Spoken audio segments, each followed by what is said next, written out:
Did you know there are multiple types of contractions in labor, and only one is dedicated to opening the cervix? In today's podcast, I talk with Gabriella Brennar, a midwife and body worker down in Australia, about the 4 types of contractions that she's found that prepares the baby and mom for birth. Hello, friends. This is Lynn Schulte, and you are listening to the Birth Healing Summit podcast. We are here for meaningful conversations that will transform the way you work with pregnant and postpartum clients. Whether it is a new perspective, tool, or technique, you'll be able to implement it into your practice today. I invite you to sit back, listen with an open mind, and grab the golden nugget today's guest has to offer. Now let's get started. Welcome everybody to this podcast episode. Boy, do I have a treat for you today. We have Gabriella Brennar with us. She is a nurse, a midwife, a personal trainer, and she does amazing bodywork sessions with pregnant clients, helping them to go into spontaneous and an intervention-free labor. Welcome to the podcast, Gabrielle. I'm so glad you're here. Thanks for inviting me, Lynn. I'm really happy to be here again. Well, I loved. I came across you somehow on Instagram. I don't know how, you just showed up on my feed, and your posts are absolutely amazing. I really encourage everybody to check out your Instagram feed. We'll put the link in the show notes here for that. And you were really talking about showing how the belly line can talk about the pulls and the tensions and in a mom's body and what that means for a baby's position in the body. And you also had another amazing post on the different types of contractions. And so I thought we could talk about that in this podcast interview and help us to understand. You mean to tell me that there are different contractions that don't just dilate the cervix?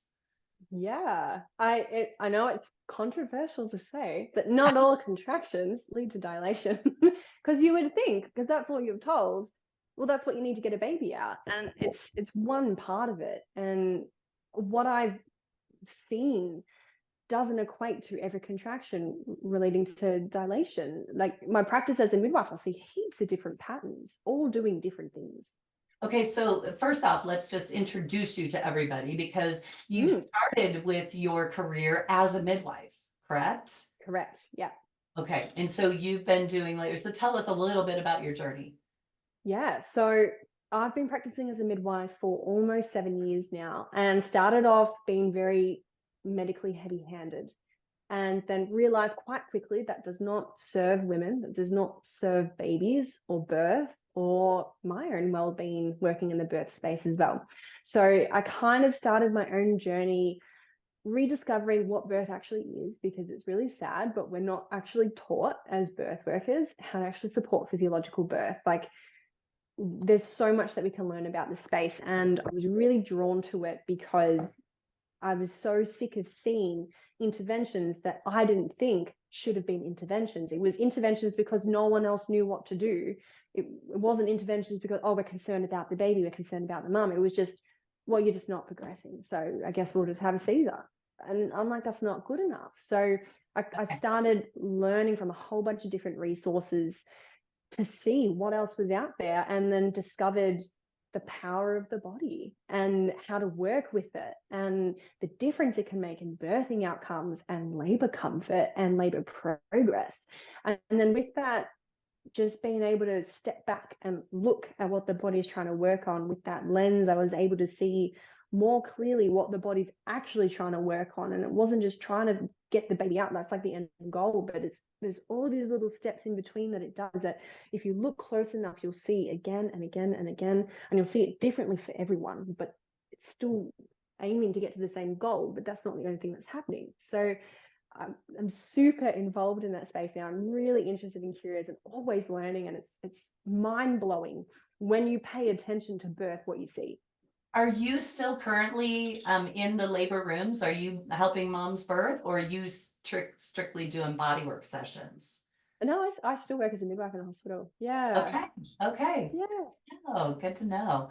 Because you're right, each and every birth we learn something more, right? And every person that I put my hands on, I'm constantly learning new things, as it should be. So that Yeah. is so cool. Man, moms are so lucky to work with you. I'm just going to say that right there.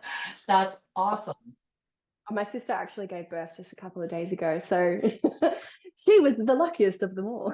Oh my gosh, how Yeah. awesome. How awesome. So you Mm. were able to deliver would you have a niece or a nephew?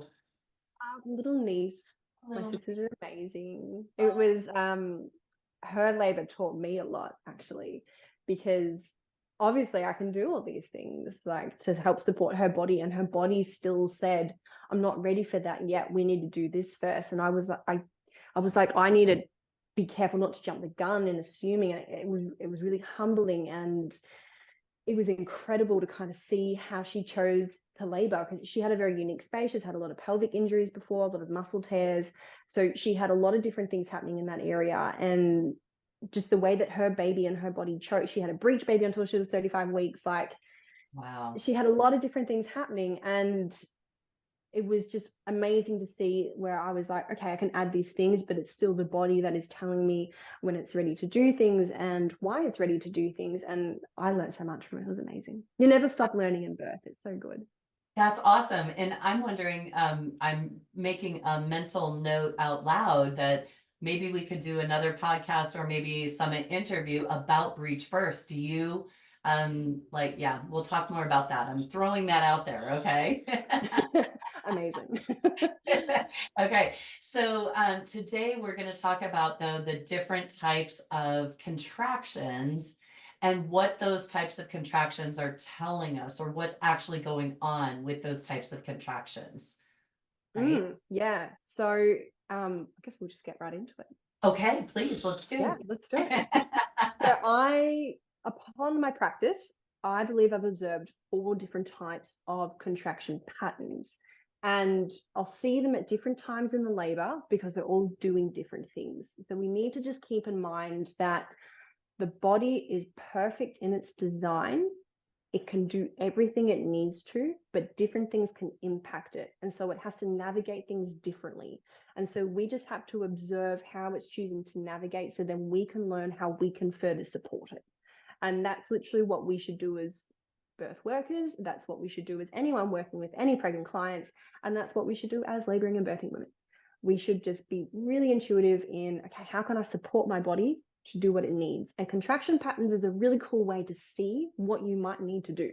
So the first contraction pattern that I'll typically see would be light cramping or lower back cramping. That really is like early days, like period ache. And a lot of people will get that in that lead up to early labor. So it'll kind of be like the first labor signs. Some people won't register it as labor signs. They're like, oh, no, like I'm used to having crippling pain. Like this is nothing for it. Feels like wind blowing on my back. Like that's how light it feels. And I'm like, okay, cool. But if you're getting those kind of earlier signs, I call them feeler contractions. So it's the body feeling out what it needs to do. And it might do this every few days, typically at nighttime. You might get 1 or 2 cramps here and there. I like to think of it as the body and the baby coming together, kind of sitting across the table and being like, okay, what do you need for labor to work? And the body's like, well, okay, well, I need a soft body. I need a relaxed pelvic floor. I need this, that, because we don't know 100% of everything that happens in labor. And then the baby's saying, okay, well, I need my head nice and flexed, and I need the tension from here gone, and I need the oxytocin to be nice and high, and a whole bunch of other things that we don't even know that's happening in labor as well.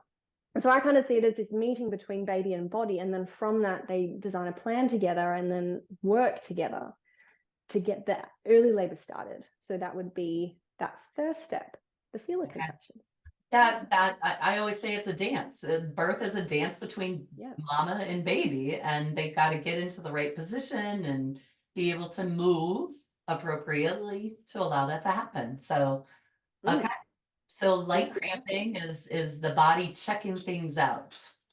Yes, I see it as that. And it likely has different functions. But I kind of see it as that because then it progresses more to your positional contractions. Uh, So your positional contractions will be long in duration. So these are the ones that are trying to get baby into a specific position, because not all babies start in the most optimal position. And the most optimal position is different for everyone's body and everyone's baby, depending on the moment in time you're at and depending on the stage of labor you're at. So it's a forever changing environment. So you cannot have the most optimal position 100% of the time. And that just doesn't happen because everything is different. So you need to do different things. And that's why moving in labor is really important. That's why doing different things in labor is important. That's why your baby will be in different positions in labor. And every level of the pelvis is different. There's so many different things. But you don't have to think about it because your body is going to tell you what it needs through comfort. So if you follow the comfort with your contractions, you're going to know where to go, what to do, because you're going to avoid the discomfort of tension. What do you mean by follow the comfort? Ooh, so what I mean, a very obvious example, most people in the early labor phase, particularly when they're having these positioning contractions, they will feel longer and probably more intense. And a lot of people want to lean forward.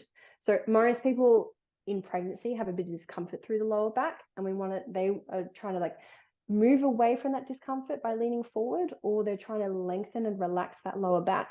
And a lot of people, if you're wanting your partner to press into that space, if you're wanting to add a heat pack to that space, you're already working with your body to soften that area. You're trying to create the space for the sacrum to move and let a baby through. So all of those things are intuitively working with the body and following the path of comfort, because the path of discomfort there would be leaning back into the discomfort. And you're going to be like, no, that feels awful. I'm going to lean forward again.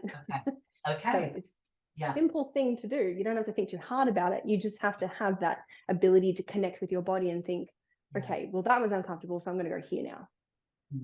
Yeah. And that creates. So your positioning contractions, it helps things like engagement. It helps things like centering a baby. So that's making sure that the head is nice and centered in the pelvis, because that's a really big thing that bodies will work on in the early labor phase.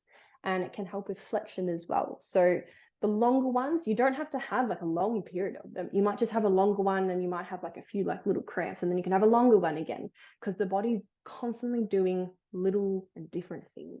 Yeah. And you said flexion. We're talking about getting the baby's head flexed, the chin tucked. Yes. For baby to. Chin to chest. Yeah. Sorry, I might just throw lingo out there.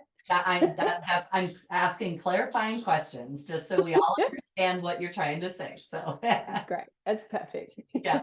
Then we have the third type of contraction that I'll see, where we have our rotational contractions. So these are contractions that are shorter and more together. And midwives, if you're listening, you'll likely know the term coupling. We'll typically see coupling contractions. So that's when you'll have like 1, 2, space, 1, 2, space. You might have 1, 2, 3, space. So that's where they're kind of grouped together, and then you have this relaxation period. So if you're kind of having that, where we will typically see more posterior babies, or you might see more transverse babies, and the body's now working on rotating the baby. So it's every contraction is pressure, and the baby responds to that pressure, and it's just pushing on the baby, and not every single one wants to dilate the cervix. So it's just trying to get baby in a better position so they can move lower. So then we get dilation, and then they position themselves, then they get lower, then we get dilation. So it's like 1, 2, 3, 1, 2, 3. Interesting. I can't say that thinking back on my labors, I can't say that I recognized a difference in the contractions, but I wasn't aware that was 23 years ago. So I had no idea about those, but very interesting. I would love to go into a labor now understanding this and go, oh, look, there it is. That's what Gabrielle was talking about. Yeah. And it's not something you need to know, but it's cool to know, because then you understand what your body's working on. And I think a lot of people receive intervention in these early labor phases because the first thing they'll do is they'll be like, well, I've been contracting for 3 days. Some of them are intense, some of them aren't. And then I go to the hospital and I have a vaginal exam and they say I'm 2 centimeters. And I'm like, what the hell? It's been 3 days of contracting. Why am I 2 centimeters? And get really upset. And then inductions are offered and water's being broken or offered. And then we've just completely disrupted this space. And who knows what ramifications that has created. And we know it does, because look at our intervention rates these days. They're so high. Look at the birth trauma rates these days. They're so high. Like, we're not doing something right in the space. And I think what we're not doing is acknowledging the work that the body is putting in. I think we're cutting it short, thinking that we know better. Like, it should be short, labor should be quick. And it's like, well, maybe for some people, and not for everyone. So if we just respect the time it needs to position a baby, the difference is huge in active labor. And I hope everybody listening into this can take this information and share it with your clients, your pregnant clients, and help them to understand what these different contractions can mean, and that the body is actually working to make the labor happen, and it's not always just about dilation. Mm, So mm. important for us to know. We So hyperfixate on dilation a lot, and yes, it's not good because it leaves people feeling really disappointed. yes, When if we approach someone like they had 3 days of labor and they rocked up and we said, you're 2 centimeters, this is so incredible, you've dilated, and this whole time you've been having positional contractions, it's happening, it's starting. How different would you feel if you were yes, encouraged in that way, where we were saying, hey, we actually have dilation now, this is amazing, like your body's starting to position your baby perfectly, this is good. You go home with like knowledge and power and you're like, oh, my body's doing it. You're not thinking, well, I've failed because I'm not 10 centimeters already. right. Yeah. Yes, that's Yeah. so important for us to understand this and to share this information so so our clients don't have to feel that disappointment. Uh, Yeah. okay, Mm. so are there more? Because I have another question for you after we get through them all. There is. There's the last one, which is Okay, you're short and strong. Those are your dilation contractions. So these are okay, the ones that we would typically see in the active labor phase. And that's when, as birth workers and midwives, we would look at someone and be like, oh, okay, they're more regular. They're more than like that 45 to 60 seconds long. They're strong. Those are the dilation contractions. Now, you can have strong dilation contractions in early labor, but they're not as often regular. You might get one or two here and there, which is why people will dilate when they're in the early labor phase, but the bulk of the work is more positioning the baby. And then you can still have your rotation and your long, so your positional contractions in the active labor phase, because your body might detect that, oh, okay, baby's now in the mid pelvis section and there's different tension there, and we have a different pelvic angle going. And so the baby now needs to position themselves differently before we actually get more dilation. And this is when we can get stalls in labor and slow progress in labor, because the body is now gone, okay, well, I need to back this off a little bit. We need to work on positioning the baby, and then we're going to start dilation again. And then what do we do as hospital workers? We intervene with, oh, you're not progressing. Oh, you should have an epidural. Oh, let's just start let's break your water. Intervention. And we've just right. disrupted the body's intuitive knowledge of, we need to back off and position this baby. And then are we shocked that all those things don't equate to a vaginal birth or a more intervened birth? Like, we shouldn't be, Yeah. because we've just disrupted a Mhm. perfectly designed system. Ah, well said. Well said. Mm. So my question for you, Gabrielle, is how do we like this idea of the contractions being different and doing different things? Is this something you discovered yourself, or is this common knowledge in maybe the midwifery Oh, field, or I think a lot of people notice it, but maybe don't notice the power behind it or the importance. They'll acknowledge it and be like, oh, yeah, okay, your contractions are a bit longer now, like your body's doing something else, and then it kind of stops there. And then I think if we just got a bit more curious and went, well, okay, they're a little bit longer, so what's the body working on and how can we help it? And we can discover those things by just simply asking the laboring person, what do you feel? Where are you feeling the most intense sensation? And if they're saying anything other than the abdomen, be like, oh, okay, it's there. And a lot of people will say, oh my God, my right hip is killing me. I'm like, oh, why is the baby pressing into the hip? It shouldn't be doing that. Or what kind of tension's there? Or if someone's saying, my back, I'm in agony, my back, I'm thinking, can the sacrum not move? Why is this baby pressing up against this space so much? So it invites you to look further into what the body's working on. And you don't have to do this. You can just be like, oh, the contraction pattern's different. Great. Okay, my body's doing something else. I'll just continue doing what I'm doing. But it invites you to just ask a little bit more, and you can feel the baby. You can, I mean, you don't need a vaginal exam. I don't personally think that they give you a lot of information. I think an abdopelt gives the most, and then asking the laboring person gives you the most, because that's how you actually know what's happening. Um, oh, it can just make a huge difference. so how do we best get this information out into the world? Like, how can we get more midwives, more doctors to understand these things? I mean, Mm. that that is the million dollar question. Do you have any insights? I do. Oh, good. I've thought about it a lot. So Yeah. I think the way that we can show other healthcare professionals and birth workers that it's important to acknowledge what the body is working on and work with it is by showing them the skills that actually help them work with it. Because that's how I learned. I, was a very heavy-handed medical midwife, and then kind of discovered the power of the body and went, oh, no, I don't need to do anything at all. I can see her moving this way. That's working perfectly. Or I can see she's avoiding tension. Let's do a quick release. Now she looks more comfy. Now she says there's more progress. So I think if we kind of teach other birth workers, here's a release that you can do if someone's got a sore lower back. Here's how you can check for this particular position. And here are some releases and stretches and positions and movements. And here are all the things that you can do if you come across this, if the birthing person is voicing that they have concern, because we don't want to disrupt birth. But if the birthing person has a concern, then we should be offering a few things. That should be our expertise. Our expertise should not be putting on fetal scalp clips and breaking waters. Like, Right.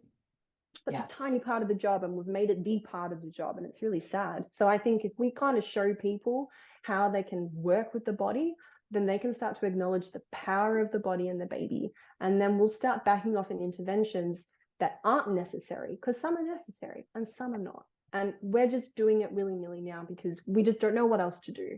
So if we kind of show them, hey, here's things that you can do. And if it doesn't work, well, then intervention might be warranted.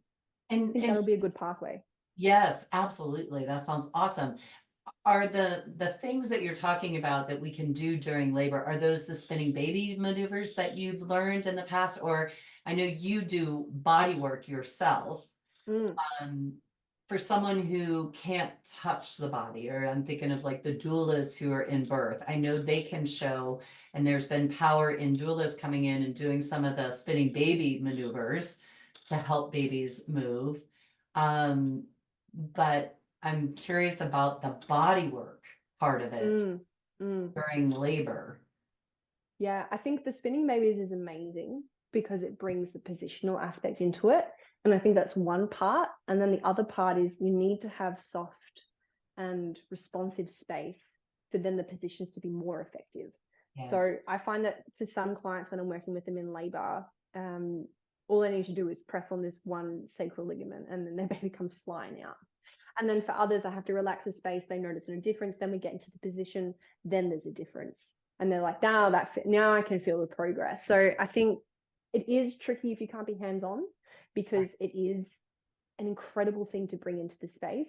But having the work done in pregnancy is a thing. Like, you don't have to be in labor to have body work done. Like, you can go and see any kind of body workout to make sure that your space is nice and soft and responsive and your baby's well positioned. And then that can make a huge difference. So then when you're doing the spinning babies work, like with your doula, so doulas, if you've got clients, refer them to body workers, and body workers can be labor specific like me. They can be like chiros, osteos, physios, acupuncturists, myos, like Yeah. a billion Occupation. different people. Yes.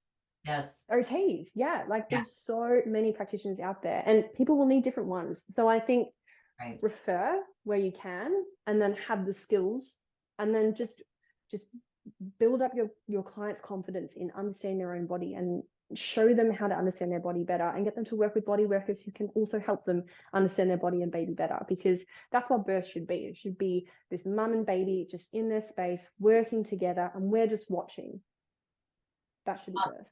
That makes me cry. I mean, Oh, that is so beautiful and it's so true. And so I know a lot of practitioners are listening into this that do the body work.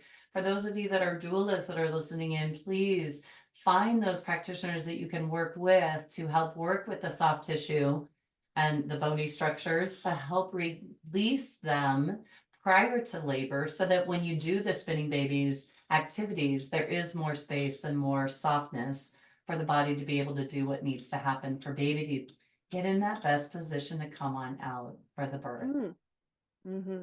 Yeah, you got Yes, to have a list of your providers that you can refer to. Like, everyone has them. You yes, have to. yes, You yes. can't be master of all. You have to Right. refer. Yeah. Yeah.